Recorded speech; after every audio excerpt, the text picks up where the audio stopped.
नमस्ते, स्वागत है आपका इस वीडियो में। आज आपका 30th ऑफ जनवरी और आज के इंपॉर्टेंट न्यूज़ को हम कवर करेंगे। उसी के साथ साथ अगर आप इस चैनल पर नए हैं तो लाइक शेयर सब्सक्राइब जरूर कर दीजिएगा। और जैसे आप देख पा रहे हैं हमारे वेबसाइट में जाकर आप रेगुलर अपडेट्स पा सकते हैं। और आज मैं बहुत छोटा वीडियो बनाऊंगा बिकॉज कल मैं ट्रैवल कर रहा था तो मैं नहीं कर पाया। आज का जो वीडियो रहेगा I try to cover the just little bit, और 5-6 मिनट का वीडियो बनाऊंगा क्योंकि मेरे पास टाइम नहीं है उतना। और कल परसों जो है, परसों 2 फरवरी से मैं जो है वीडियो डालना रेगुलर शुरू करूँगा। सो वही मैं जैसे आपको बता रहा हूँ ताकि because I will not be available.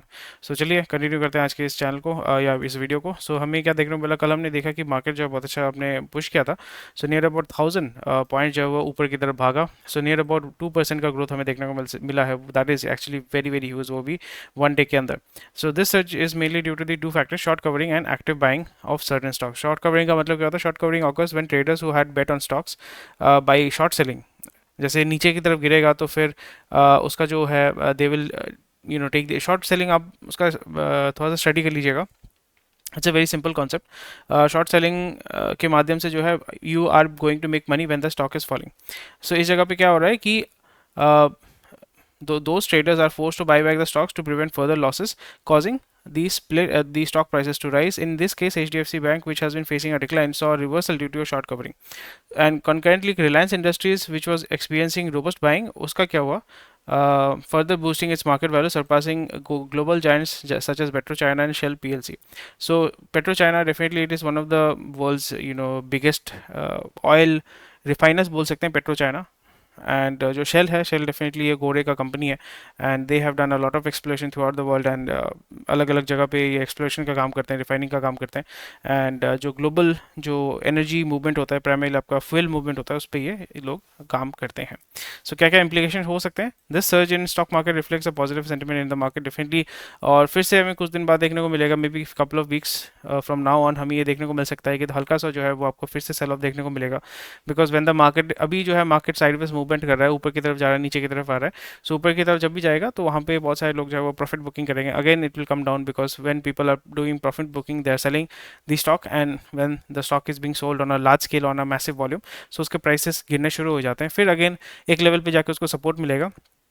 So it is a very good time. यहाँ पे आप स्विंग ट्रेड का जो अपॉर्चुनिटी है वो ढूंढ सकते हैं, आपको डेफिनेटली मिलेगा।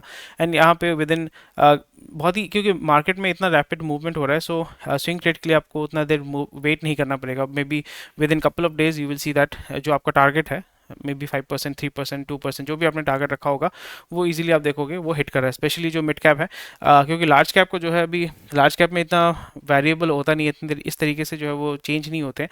बट लार्ज कैप में अगर इतना हो रहा है तो स्मॉल कैप, मिड कैप में इससे भी ज़्यादा जो है आपका मूवमेंट हो रहा है। And though stocks are typically being operated right now. Once India's most valued startup Byju's is worth little now. So अभी बाइजू का हालत अब बहुत ख़राब है। सो उसका वैल्यूएशन जो $22 बिलियन का था वो अभी नियर अबाउट 1 बिलियन डॉलर हो चुका है। आई थिंक उससे भी नीचे गिरा है। 99% cut in valuation says that the investors and the market now seeing significantly less valuable potential due to the factors market situation, financial performance. So इस situation में अभी ये होगा कि अगर बाइजू, जैसे उस दिन भी हमने बात किया था कि 40% of the ownership is going to Manipal, जो समपाई जो है उनके पास ये जा रहा है। 40% जो डेट बॉन्ड था, डेट था, और डेट जो है वो आपका कन्वर्ट हो गया है इक्विटी में। So he is owning near about 40% of Aakash. That is very very vital. And जैसे मैंने पहले भी बताया था कि आकाश जब तक आपका बाइजू के पास है, सो बाइजू को कोई टच नहीं कर पाएगा। अगेन हमने ये देखा है कि वहाँ पे नियर अबाउट 46%, आई थिंक 46 या 48% जो है आपका बाइजू के पास है, मतलब बाइजू रविंद्रन के पास है, Think and Learn Private Limited के पास है। So Byju is still a majority share holder but they will try to buy out. इसलिए आप देखोगे उस दिन में मैंने बताया था कि अभी बाइजू का टारगेट ये रहेगा कि कहीं से भी पैसा रेस करके they need to raise money. जो प्रमोटर्स हैं, बाइजू रविंद्रन है, he will try to raise money and then he will try to buy out the share of the other people who are there, ताकि उसका 51-52% का मतलब आपका ओनरशिप रहेगा। और जब भी आपका मेजॉरिटी ओनरशिप रहता है so you will be able to take decisions. नहीं तो मतलब ये एक टसल होगा बीच में। एंड अभी जो है वैल्यूएशन क्योंकि बहुत नीचे गिर चुका है, तो अभी पहले जिस प्राइस में वो परचेज कर रहे थे इक्विटी शेयर, अभी बहुत ही कम प्राइस में वो मिल जाएगा। So for the promoters it's a very good opportunity. Market में डेफिनेटली मार्केट सेंटीमेंट अगर हम देखें, एडटेक में इतना पैसा आ रहा था, बिलियन बिलियन डॉलर्स आ रहे थे। So edtech will be a segment which is going bust. अभी राइट नाउ कंसोलिडेशन आपको देखने को मिलेगा। और जो बड़े बड़े प्लेयर्स थे they are going to come right now with जो भी सरप्लस कैश है उनके पास, वहाँ से जो है वो slowly and gradually they will be starting to invest in education business. Education business सबसे बड़ा फायदा ये होता है कि because school business, book business, these are all tax free business, यहाँ पे आपको टैक्स नहीं देना पड़ता है। टैक्स बेनिफिट बहुत सारे आपको मिल जाते हैं। एंड इसलिए जितने भी सारे आपके बिजनेस हाउसेस होते हैं, जयपुरिया हो गया, अंबानी, अडानी, सारे जो है किसी न किसी तरीके से ये स्कूल जो है चलाते हैं, कोई ना कोई स्कूल उन्होंने परचेज करके। जयपुरिया का तो आपका स्कूल का फ्रेंचाइजी वाला ही बिजनेस है, ठीक है। So this is how it works, and it's a very good business. And slowly and gradually, we'll see all the big industrialists. They are going to come into the education market, and then they are going to try to जो consolidation जब होगा तो आपको बहुत ही कम दाम में जो technology है, लेवरेज है, ब्रांड है, वो सारी चीज़ें आपको मिलने वाली है।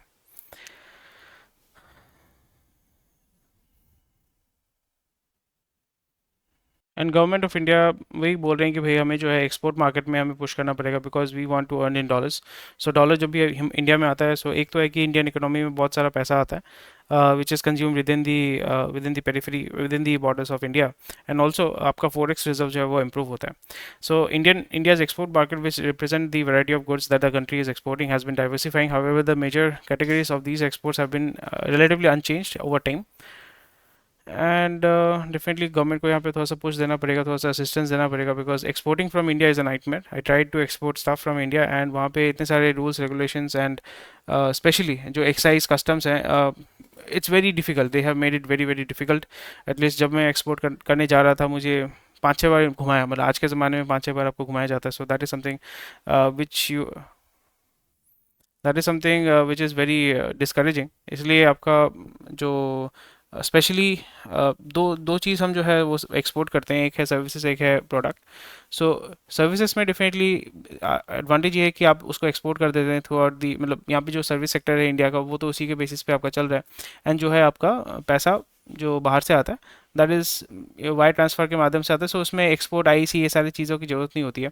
बट जब भी आप कोई प्रोडक्ट जो है वो बाहर भेजोगे, तो वहाँ पे सर्टिफिकेशन की बहुत सारी चीज़ें होती हैं जिस पे आपको ध्यान रखना पड़ेगा। Even for example, these are the problems that I faced when I was trying to export something, कि आप सपोज जो पैकिंग करते हैं, पैकिंग का जो लकड़ी है उसके उसके ऊपर भी आपको जो है परमिशन लेना पड़ता है, ये लेना पड़ता है, बिकॉज जो एक्सपोर्ट कंट्री है, जिस कंट्री में आप एक्सपोर्ट करते हैं, there might be something, they will be checking the product as well as the packaging. So and the process, और यहाँ पे एक चीज़ मैंने ये भी देखा है कि जब भी आप किसी चीज़ को एक्सपोर्ट करने जाते हैं, एजेंट भरे हुए हैं, मतलब जो दलाल भरे हुए हैं हर जगह पे, और जब भी आप दलाल के पास जाते हो तो दलाल आपको लूटेगा। So this is the biggest problem right now India is facing. जो I am talking from a small exporters point of view, जो शुरू कर रहा है या शुरू करने वाला है या शुरू करने की सोच रहा है, वो जब भी जाता है, इंडिविजुअल हो सकता है या मे बी एक स्मॉल बिजनेस है, दो पार्टनर्स हैं जिनको उतना एक्सपोर्ट के बारे में पता नहीं है। सो जब भी बंदा जाता है, they have to have IC, मतलब इंपोर्ट एक्सपोर्ट का एक कोड होता है, that is free of cost, वो आप ले सकते हैं। आईसी आपको चाहिए होगा, आईसी के साथ आपका बैंक अकाउंट लिंक्ड होना पड़ेगा, पर वो बैंक अकाउंट अगर आप चेंज करते हैं तो फिर से आपको दूसरा आईसी लेना पड़ेगा। सो उसके मतलब छोटा सा चीज़ है, बट यहाँ पे इस तरीके से आपको घुमाया जाता है कि eventually you just give up and like छोड़ो भाई, we will move away from manufacturing. और जो है इधर आप एजेंट के माध्यम से सेल करते हो, नहीं तो फिर आप छोड़ देते हो उस सेगमेंट को। वही मेरे साथ हुआ था कि I was trying to send something, and इतना हेडेक था, इतना मतलब प्रॉब्लम था, आज के ज़माने में भी इतना रेड टेप है, ये है, वो है। So it's very difficult. So जो एस्टेब्लिश प्लेयर हैं, definitely they are going to make money, good money, it's perfectly fine. इसलिए आप देखो कि over a period of time 10 साल गवर्नमेंट बोल रही है कि we are making everything simple simple simple, but eventually जब जो छोटा बिजनेस ओनर है, मतलब मेजोरिटी जो है, बड़े बिजनेस तो सारे उतने नहीं है, बट जो छोटा बिजनेस ओनर है जो एक्सपोर्ट करना चाहता है, एस्पिरेशन है उसके अंदर, तो फिर वो जाके उस रेड टेप या उस ब्यूरोक्रेसी का जब भी विक्टिम बनता है, so eventually they just give up and they move to something else. Number of employable students rise from 33% to 51%. So that is quite sad कि पहले था कि 34% students were employable, अभी जो है 50%, that means 49% of students are still not employable. That shows the quality of education has always has been uh, just certification के लिए, but अगर आप एम्प्लॉय करते हैं किसी को, you need certain kind of output and efficiency from them. That shows that having a certification will not help you, you need to have specific skills and efficiency, so you can add value to the company. Expand tax base to boost finance of center and states. So expanding tax base का मतलब होता है कि कितने सारे ग्राहक आपको जो है टैक्स देंगे। सो डेफिनेटली हमारा जो इकोनॉमी है, हमारे पॉपुलेशन के अंदर 140 करोड़ पॉपुलेशन है, वहाँ पे 2% से भी कम जो है आपका टैक्स देते हैं। टिपिकली टैक्स कौन देता है? जो जॉब क्लास में, मतलब जो सेंट्रल गवर्नमेंट एम्प्लॉइज़ है एंड ऑल्सो जो प्राइवेट में ऑर्गेनाइज सेक्टर में काम करते हैं, वही टिपिकली आपका जो है टैक्स देते हैं। So that shows. और जीएसटी ये तो अलग एक सेगमेंट होता है, आप जो जीएसटी पे करते हैं वो तो अलग है, बट इनकम टैक्स में भी अगर हम देखें तो इनकम टैक्स बहुत ही कम लोग देते हैं। जो बिजनेस ओनर्स होते हैं, they find a way out to not give any tax. जितने भी बड़ा इंडस्ट्रियलिस्ट हो, they find a way out to not pay tax, और टैक्स बेनिफिट का वो फ़ायदा उठाने की कोशिश करते हैं। सो अभी definitely because a lot of people are coming into the formal job segment. EPF अगर हम देखते हैं, पीएफ अगर हम देखते हैं, तो वहाँ पे द अकाउंट्स जो ईपीएफओ का जो अकाउंट है वो आस्ते आस्ते ग्रो कर रहा है। लोग जो है वो ऑर्गेनाइज सेक्टर में आस्ते आस्ते आ रहे हैं, but still the growth is not significant because a lot of people have to pay taxes and compliance के इश्यूज होते हैं, जो टिपिकली लोग करना नहीं चाहते हैं, एंड करना उनके लिए बहुत डिफिकल्ट हो जाता है। So railways have recorded 9-month highest capex. Capex का मतलब होता है capital expenditure. So before going into the next budget, so what the government is trying to do here is capex, मतलब आपका रेलवे में बहुत ज़्यादा capex का इन्वेस्टमेंट हो रहा है। प्राइमरीली यहाँ पे फ्रेट कॉरिडोर, अलग फ्रेट कॉरिडोर बनाने की बातचीत चल रही है। तो वहाँ पे जब भी आप फ्रेट कॉरिडोर बनाते हैं सेपरेटली, या एक डेडिकेटेड फ्रेट कॉरिडोर तैयार करते हैं primary to move goods and कोयला मूवमेंट करने के लिए, so you need a lot of investment है। वो इन्वेस्टमेंट आरबीएनएल या आरईसी के माध्यम से नहीं, आरबीएनएल और पीएफसी, आई थिंक पीएफसी के माध्यम से वो किया जाता है। मतलब गवर्नमेंट जो है वो गवर्नमेंट एंटिटी जो है एक दूसरे एंटिटी को वो फंडिंग करती है, फिर वहाँ से जो है हर एक काम का जो है वो टेंडर निकलता है। टेंडर फिर लोकल आपका जो कॉन्ट्रैक्टर होता है उसके पास जाता है, कॉन्ट्रैक्टर फिर उसको एग्जीक्यूशन करता है। So this is something again government is boosting and trying to put and push capex into the market so people can be employed and market में पैसा है। एंड डेफिनेटली अगर इसमें इन्वेस्टमेंट होता है, इमीडिएटली आपको कोई बेनिफिट नहीं देखने को मिलेगा, बट इमीडिएट आपको जो है एम्प्लॉयमेंट, ये सारे कुछ आपको स्पाइक देखने को मिलेगा। उसी के साथ साथ over a period of time आपको लॉजिस्टिक्स में इम्प्रूवमेंट देखने को मिलेगा। जो ट्रक या जो रोड ट्रांसपोर्ट होता है, वहाँ वहाँ से लोग जो है शिफ्ट करेंगे। अभी आपने देखा होगा मारुति महिंद्रा, ये सारे जो ट्रैक्टर्स या ऑटोमोटिव व्हीकल्स जो तैयार करते हैं, they have slowly and gradually started to move more towards railway logistics, railway for their own logistics. Road transport अभी भी है, बट उसका जो है आप देखोगे majority of it is going to rail transport. इससे क्या होता है कि वो एक स्ट्रीमलाइन हो जाता है, थोड़ा सा कम खर्चे में आपको ज़्यादा जो है एफिशिएंसी ज़्यादा मिलती है, एंड ऑन टाइम आपका मटेरियल जो है विदाउट डैमेज पहुंच जाता है। सो एनसीएलटी कल ही हमने बात किया था, डिटेल्स में हमने बात किया था कि SpiceJet government will try to shield SpiceJet from being dissolve. वही आपने देखा कि NCLT rejects Wilmington's insolvency plea against SpiceJet. So NCLT जो है वहाँ पे आप फाइल कर सकते हैं। फॉर एग्जांपल आपने बिजनेस किया किसी के साथ, वो पैसा नहीं दे रहा है, आपको पैसा चाहिए, आप पैसा रिकवर करना चाहते हैं, तो फिर वो कंपनी अगर बोलती है हम पैसा नहीं दे सकते, हमारे पास पैसा नहीं है, so you can go to NCLT and say that ये कंपनी मेरे को पैसा नहीं दे रहा है, सो इसको आप बैंकरप्ट डिक्लेयर करके या इसको जो है इंसॉल्वेंसी उस दायरे में लेके आइए और यहाँ पे इस कंपनी को बेच के मेरा पैसा वापस दीजिए।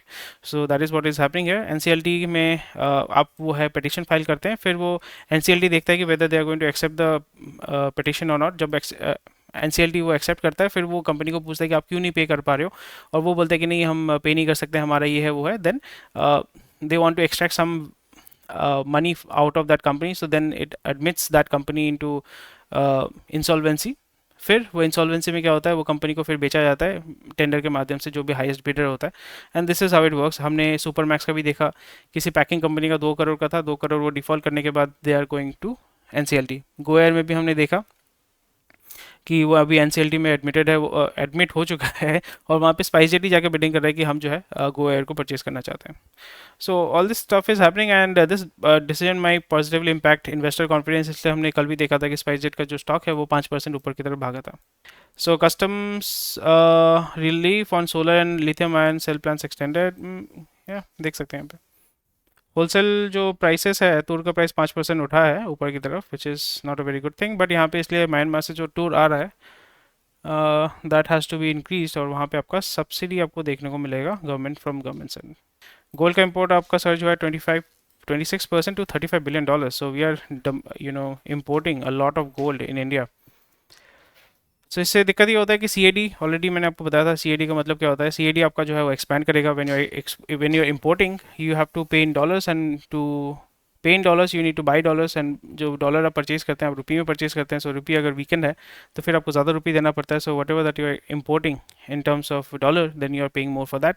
इससे आपका एक तो है कि आपका करेंसी जो है वो वीकेंड होता है, and again what we see here is your current account deficit is expanding, which is not a very good thing. और एक चीज़ आपको देखने को मिलेगा that people are consuming more and more gold, और गोल्ड टिपिकली हम इसको एक सेफ इन्वेस्टमेंट की तरफ से देखा जाता है। सो मार्केट वही है, market right now it is very giving very complex signal. यहाँ पे जो स्टॉक मार्केट है वो भी ऑल टाइम हाई है, यहाँ पे गोल्ड का जो मार्केट है वो भी ऑल टाइम हाई है। सो ये हमेशा इन्वर्स होता है कि स्टॉक मार्केट अगर नीचे है तो गोल्ड में ज़्यादा इन्वेस्टमेंट होता है, गोल्ड में कम इन्वेस्टमेंट है तो स्टॉक में ज़्यादा इन्वेस्ट होता है, बट अभी जो है दोनों पैरेलल एक ही साथ जा रहे हैं। So it shows that there is a complete you know complex situation which is happening here. So आपको थोड़ा सा जो है एनालिसिस इस तरीके से करना पड़ेगा, so you can find a way, so you do not become a victim of a bubble. So या लेट्स मूव। आईआईटी दिल्ली को 1 करोड़ मिला है रॉकफेलर से। रॉकफेलर अगर आपको पता नहीं, John D Rockefeller was the founder of standard oil, and he was a very interesting person, and he basically built a company which was a monopoly and he crushed all his opponents। मतलब ऐसा नहीं कि मतलब हाँ बहुत कुछ किया उन्होंने, ठीक है, उनका एक बायोग्राफी में पढ़ रहा था, so he is a very interesting man. And after a point of time Supreme Court में आपका केस हुआ कि this is a monopoly and this can not be exist, and after that Standard Oil was broken into different different companies। one of the company which came out of standard oil is Chevron। US में अगर आपने energy market कभी explore किया तो definitely you have heard about Chevron. So अगर आप देखते हैं तो यहाँ पे जो 1911 में यूएस सुप्रीम कोर्ट ने बोला था कि Standard Oil trust has to be dissolved under the Sherman anti trust act and has to be split into 34 companies. So इस तरीके से 100 साल पहले जो है इस कंपनी को तोड़ा गया था, एंड उसके जो रेमनेंट हैं अभी भी वो सर्वाइव कर रहे हैं। सो दिस इज़ वेरी इंटरेस्टिंग। अगर आप मतलब जॉन डी रॉकफेलर के बारे में स्टडी करते हैं, you will be able to learn a lot from him. So again, Rockefeller Foundation has granted 125,000 to IIT Delhi to establish a climate sciences and technology chair. This aims to enhance फलाना फलाना देख सकते हैं। So commute for work just got longer. Yeah. NCLT clears Jay Kumar's infra bid to buy Pranav Construction. So again NCLT के बारे में हमने already बात कर लिया। And that's about it for today. बाकी बहुत सारी न्यूज़ है, हमारे वेबसाइट में जाइए, चेक कीजिए, सारा चीज़ जो है हमने वहाँ पे एक्सप्लेन किया हुआ है। And I will be joining you on 2 February। Take care, bye bye.